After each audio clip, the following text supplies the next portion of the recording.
Metode pembelajaran PPKN SD kelas tinggi. Yang pertama, syarat pemilihan metode pembelajaran.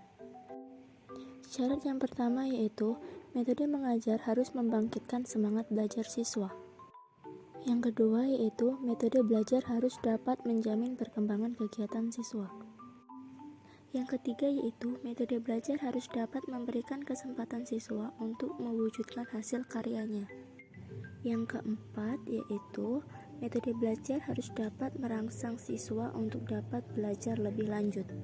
Yang terakhir yaitu metode belajar harus dapat mendidik siswa dalam teknik belajar sendiri dan memperoleh pengetahuan dari usaha sendiri. Yang selanjutnya yaitu ada macam-macam metode pembelajaran PPKN di SD kelas tinggi. Yang pertama yaitu ada modeling. Modeling yaitu suatu metode pembelajaran yang membantu siswa untuk mencari jawaban dengan usaha sendiri berdasarkan fakta atau data yang benar.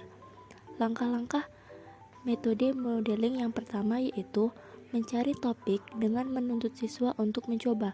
Yang kedua, guru membagi siswa ke beberapa kelompok. Yang ketiga, guru memberikan kesempatan siswa untuk menciptakan skenario kerja. Yang keempat, guru memberi waktu untuk berlatih. Yang kelima, mempresentasikan secara bergantian. Yang keenam, kelompok lain memberikan masukan. Dan yang terakhir yaitu guru memberikan penjelasan. Yang kedua yaitu ada metode gaming. Metode gaming yaitu suatu pendekatan kerjasama antar kelompok dengan menggambarkan kerjasama antar personal. Permainan dapat disusun pendidik dalam bentuk kuis berupa pertanyaan yang berkaitan dengan materi pelajaran. Adapun langkah-langkah metode gaming yang pertama yaitu menyampaikan tujuan dan memotivasi siswa. Yang kedua yaitu menyajikan informasi. Yang ketiga yaitu membentuk kelompok. Yang terakhir yaitu membimbing kelompok belajar. Yang selanjutnya yaitu ada VCT, di mana VCT ini yaitu teknik pendidikan nilai di mana peserta didik dilatih untuk menemukan, memilih, menganalisis, membantu siswa dalam mencari dan memutuskan mengambil sikap sendiri mengenai nilai hidup yang ingin diperjuangkan. Yang keempat yaitu ada ceramah bervariasi. Ceramah bervariasi yaitu suatu metode mengajar yang dalam pelaksanaannya menuntut banyak keterlibatan kreativitas siswa. Metode ceramah bervariasi yang dimaksud yaitu gabungan atau kombinasi dari beberapa metode mengajar seperti metode ceramah, tanya jawab, diskusi, dan tugas. Yang selanjutnya yaitu tanya jawab.